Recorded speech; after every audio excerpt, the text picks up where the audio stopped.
Allahu Zilcəlal ömrünü, gününü bərəkətli, gözəl etsin qızım. Bəxtini açıq eləsin. Səni kimsələrə möhtac etməsin. Rəbbim qəlbimdən keçən duanı icabət eləsin. Qızım səni nəzərdən, sehirdən, cadudan, bəd niyyətli, bədxah insanların şərrindən qorusun.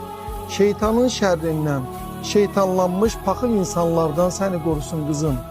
Gözəl qızım, sən Allahın mənə verdiyi ən gözəl hədiyyəsən. Həyatımda, ömrümdə oxuduğum ən gözəl əsərlərdənsən. Allah səndən razı olsun gözəl qızım.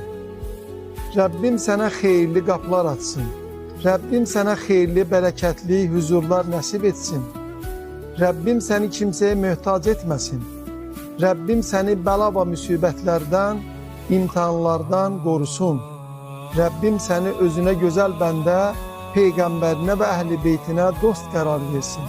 Allah səni xoşbəxt etsin.